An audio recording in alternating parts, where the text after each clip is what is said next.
oficialmente esse tipo de negócio, escaneamento em troca de pagamento como medida de proteção aos dados biométricos dos cidadãos.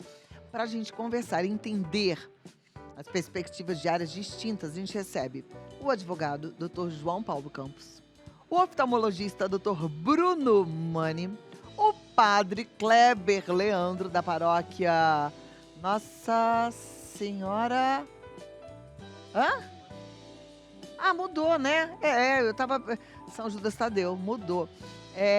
E o professor, palestrante e conselheiro de tecnologia e inovação, Ednei Souza, conhecido como Internei. Sejam bem-vindos, os 4 representantes aqui. Doutor, obrigada por estar aqui, obrigada. Muito obrigado. Seja muito bem-vindo. Obrigada, doutor. Muito obrigada, padre Kleber. Obrigado. Internei, quanto tempo? Muito obrigada. Uma alegria recebê-los. Vamos lá, vocês vão ficar meio apertadinhos aí, porque temos bastante gente. A produção falou, não, precisamos de um de cada ponta aí.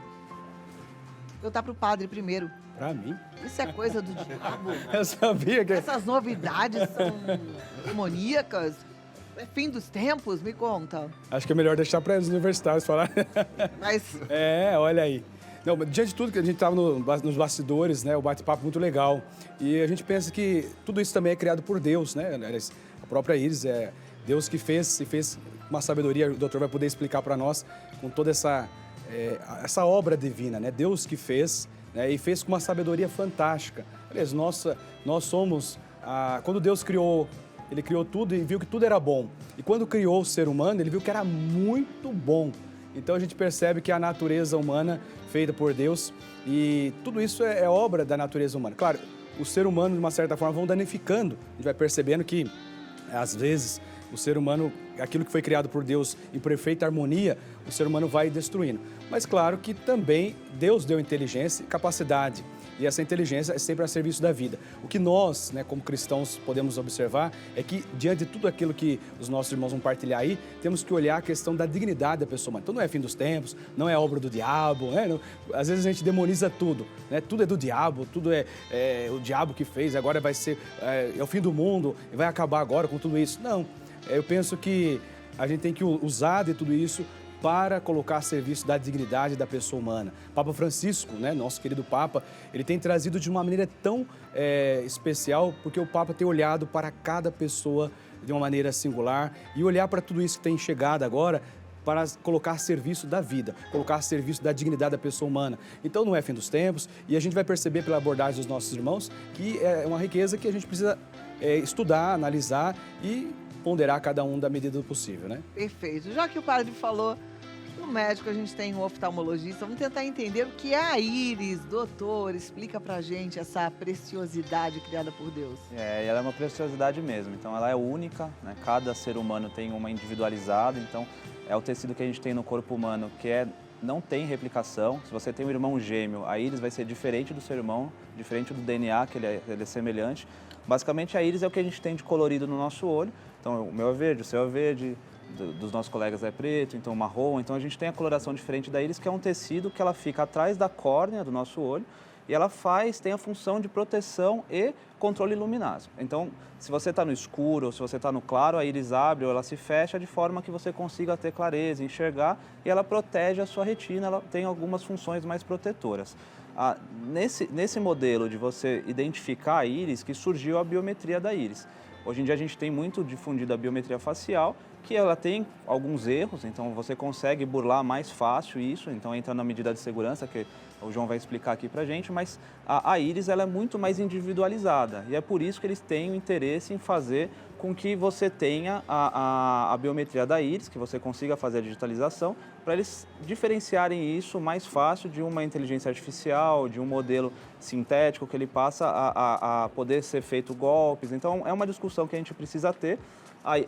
Mostrando aqui de novo para vocês, a córnea é o vidrinho que a gente tem no olho, a íris fica aqui atrás e dentro a gente tem o restante do olho, onde vai a retina, onde a gente tem a formação da visão. Então, a íris é esse tecido aqui, que é onde que eles estão fazendo a digitalização.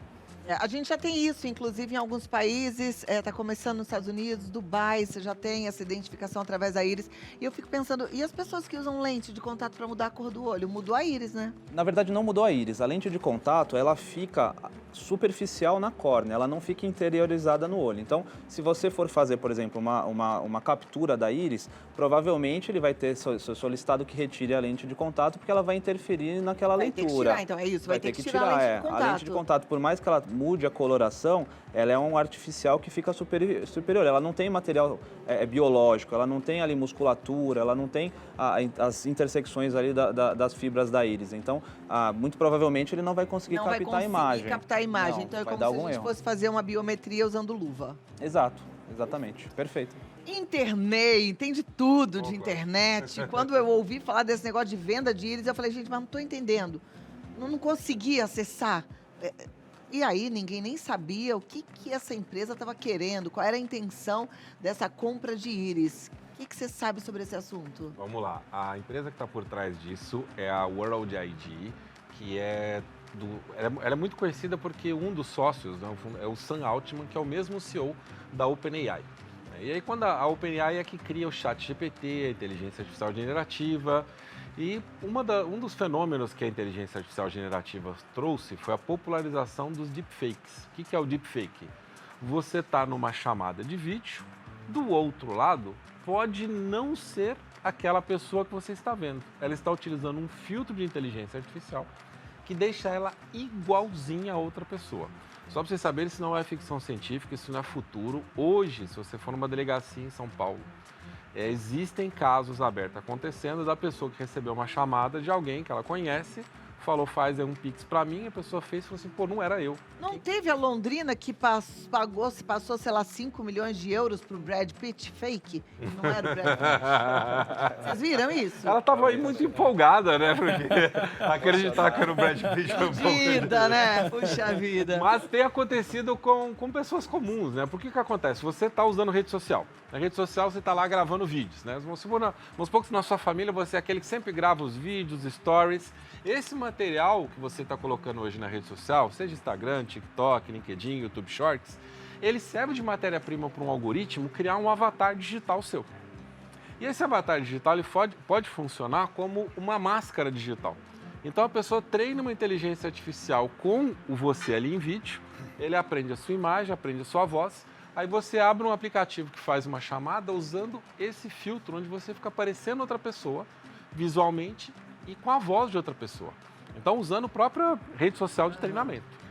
E aí, nessa hora, o que acontece? A pessoa do outro lado, eu estou vendo alguém que eu conheço, estou ouvindo alguém que eu conheço. Ela talvez, se não souber responder alguma coisa, por isso que eu tenho falado para as pessoas, para se proteger hoje, é bom você ter uma senha, né, com alguém que você conhece. Fala assim, vai fazer uma transação financeira, mas espera aí, qual é aquela senha que a gente combinou? E combina a senha presencialmente no churrasco, almoço da família, né? Se mandar a senha pro WhatsApp, ele anti-hackear seu WhatsApp, vai vazar a senha também.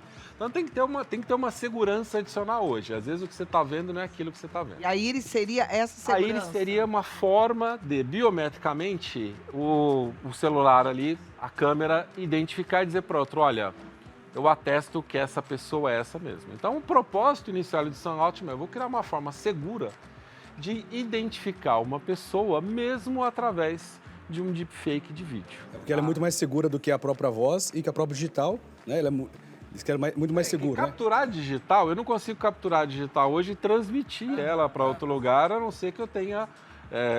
hoje eu consigo capturar no celular, mas eu preciso que o celular autorize outro aplicativo. Mas aí por que eles quiseram comprar íris das pessoas, pagar para que as pessoas fossem lá fotografar? É uma tecnologia que ela não está completamente desenvolvida. Se você tiver acesso a muitas íris, você consegue aperfeiçoar o seu algoritmo e talvez se tornar a empresa mais avançada no mundo em detecção e identificação de íris. Isso pode ser uma vantagem competitiva global. E no futuro, esse problema crescendo, isso vai ser um negócio nem bilionário, talvez seja um negócio trilionário identificar as pessoas. Então não é por caridade, é para ter uma vantagem competitiva. Assim, vamos pagar porque todo mundo vai dar íris para a gente a rodo. A gente vai ter um banco de dados gigantesco, vamos treinar o maior aplicativo do mundo de identificação pessoal e a gente depois começa a vender para os bancos, para as seguradoras, para as operadoras de telefonia, ou talvez até para o cidadão comum. Vender o sistema de verificação. De verificação. Não é vender a íris que foi comprada, não é vender revenda o da sua íris. sistema. Então, doutor, eu não consigo ver nenhum problema nisso. Por que foi proibido? Já queria eu vender a minha. Veja só, nós estamos diante de uma situação que envolve milhares de brasileiros que não têm muita noção do que estão fazendo. E aí a questão da nossa lei, da LGPD, ela vem para proteger esses brasileiros que são hipossuficientes, que não têm uma segurança do que estão fazendo. No nosso ordenamento jurídico, nós temos na LGPD os dados pessoais. O que são dados pessoais? O CPF, o nome, o seu endereço, a sua data de nascimento, que são dados que são identificáveis. Você se identifica, eu moro nesse endereço, eu sou... Pois bem, esses dados, o requisito que está na lei é o seguinte: desde que você consinta em passar esses dados, está tudo bem, está protegido. A questão dos dados pessoais sensíveis, que é onde entra esse diálogo, esse debate, artigo 11, inciso 1º, diz o seguinte: apenas quando for para um destino especificado. A questão é que muita gente não sabe para onde vai e nem exatamente o que nós estamos fazendo com esses dados. Assim, eu fiz a tarefinha de casa, entrei em contato com o pessoal dessa empresa para ver o que eles tinham para falar. Olha, vou estar num programa e vou debater esse assunto, gostaria de saber o que vocês têm a dizer sobre isso. A suspensão aconteceu aí no dia 25 de janeiro e a ANPD, né, que é a Agência Nacional de Proteção de Dados, eles deram três ordens em relação a essa questão. A primeira, que não haja uma contraprestação para você dispor da sua íris. Porque muitas vezes as pessoas vão lá porque precisam do dinheiro. Então, que não tenha isso. O segundo, que exista um DPO, que é aquele encarregado de cuidar dos dados da empresa. E o terceiro, que a pessoa possa ter a decisão de se arrepender. Ela pode se arrepender e pedir para excluir esses dados. Até agora, eles não ofereceram essas três questões que são primordiais e muito simples para poder estar no nosso Brasil e ter essa disponibilidade. Então, de fato, estamos num terreno nebuloso e a gente não sabe o que fazer. De fato, é um risco que as pessoas correm porque a gente não sabe a finalidade delas. Tá. Ouvindo o Internei falar, o padre falando, né, desse progresso todo, eu fico pensando, não vejo riscos. Tem risco para a saúde dos nossos olhos? Não, para a saúde do olho não, porque é uma captação quase que fotográfica. Essa empresa ela desenvolveu uma câmera hiper eficiente, uma da Orbi. Você entra em contato pelo aplicativo, vai no local onde tem essa fotografia, né, essa captação de dados, e basicamente ele vai passar ali como se fosse um scanner na sua íris. Então não tem contato, você não tem riscos de você... Ele não entra em contato com a íris, de você danificar a íris. É quase como uma fotografia. A internet pode até explicar melhor como é que funciona a tecnologia, mas risco para a saúde ocular não existe. Você tem riscos para a pessoa porque não tem regulamentação, porque você não sabe para onde vai ser o dado, você não sabe como que vai usar, se você vai ter disponibilidade disso enfim, você não tem ali um porquê e como eles vão usar esses dados, mas risco para a saúde ocular não tem. Tem riscos à privacidade, né? Porque uma vez que eu tenho um algoritmo de identificação pela íris e não tem uma clareza de quem está usando ou onde isso vai ser utilizado, você poderia ser identificado em qualquer lugar. Eu poderia te identificar num supermercado, num estádio, num show. A partir do momento que uma empresa eu podia colocar isso num drone e sair na rua procurando pessoas específicas. Então, e nem todo mundo quer ser encontrado em qualquer lugar, quer estar visível em qualquer lugar. Imagina uma pessoa uma empresa vende isso como um serviço que eu posso contratar na internet. E aí uma pessoa terminou um relacionamento, a outra quer stalkear ela, a outra está furiosa atrás. Uau. E ela contrata uma empresa de vigilância que sai com o drone pela cidade, varrendo a íris das pessoas e procurando você. Chamando uma notificação: oi, fulano que você está procurando está aqui.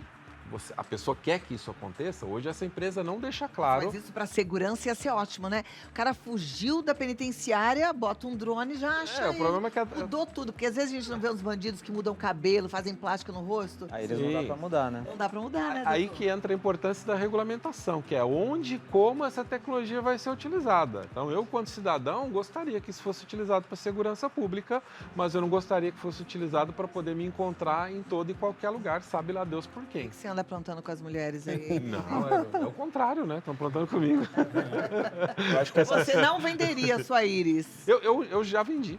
Ah, você vendeu? Eu vendi a minha íris. Eu não estou aqui para falar o que as pessoas têm que fazer ou não têm que fazer. Eu estou aqui para explicar os riscos. Tá. Mas enquanto especialista de tecnologia, eu experimento e testo todas as coisas. Tem uma abordagem que eu tenho diferente de a imensa maioria de quem fala sobre Você tecnologia. se arrependeu de ter vendido? Não me arrependi de ter vendido.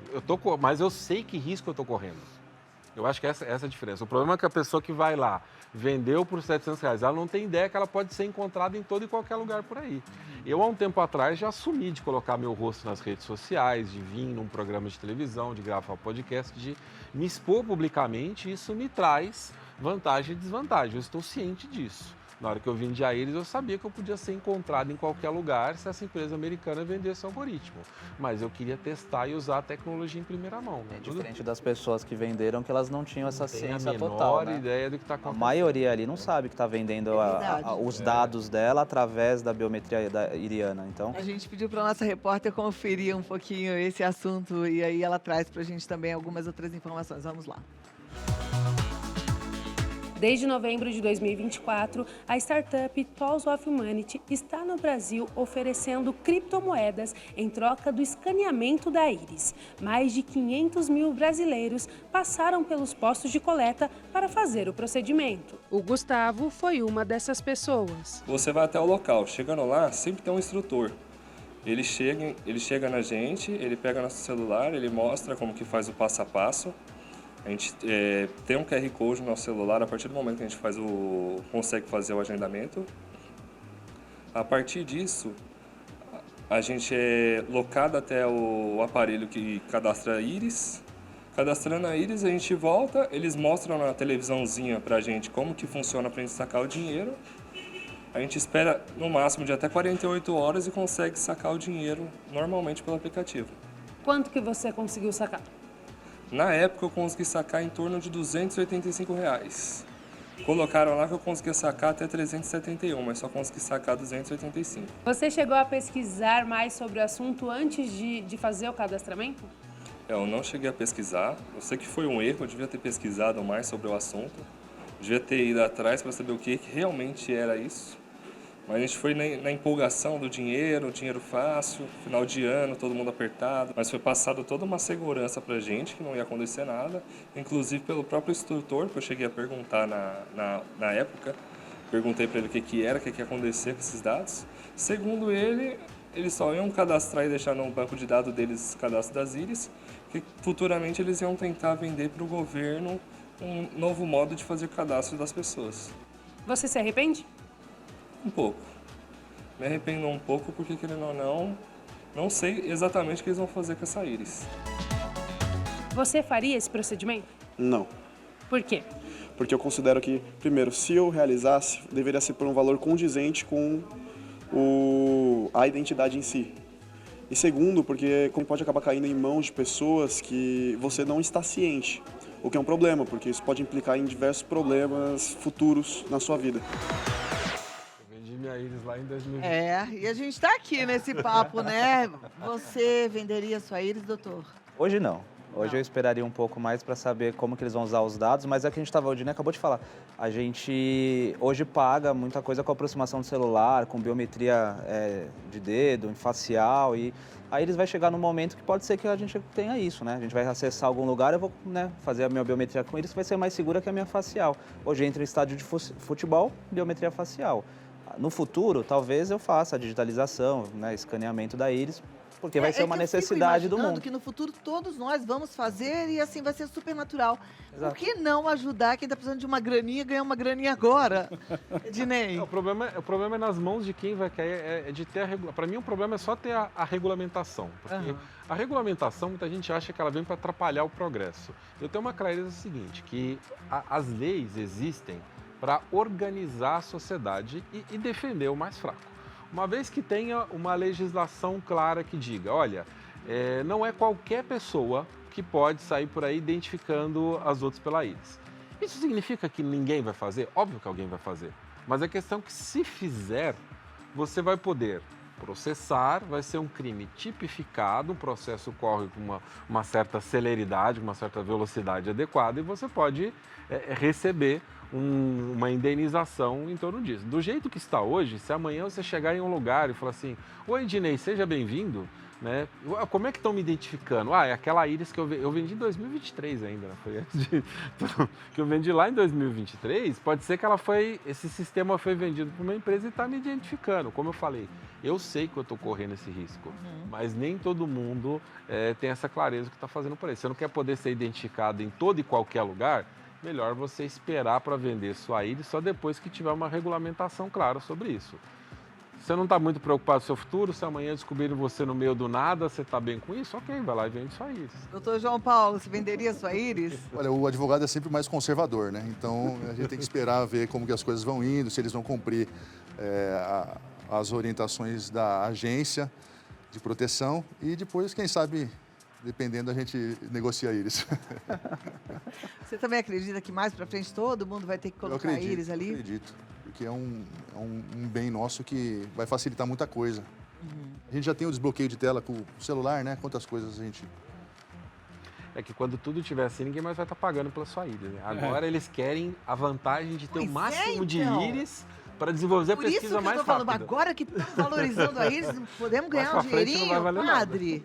Pois é. Eu também estou com advogado, vou esperar um pouco chegar, vamos conservador também, vamos esperar oficializar para onde que vai. Primeiro. Como eu também acredito que daqui a uns anos, isso ia chegar segundo algumas expectativas, chegar em 2056, né?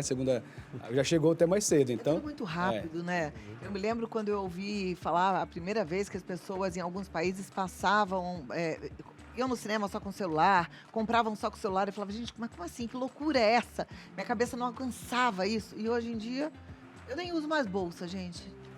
Nem carteira, nem nada, nem Nada. documento, tá tudo no Chave do celular. carro, celular. Os documentos, o cartão, tá tudo no Em celular. algumas situações a gente não pode esquecer que é necessário documento impresso, né? Cuidado na hora de viajar, que algumas companhias aéreas querem o documento impresso e principalmente quando é um voo maior.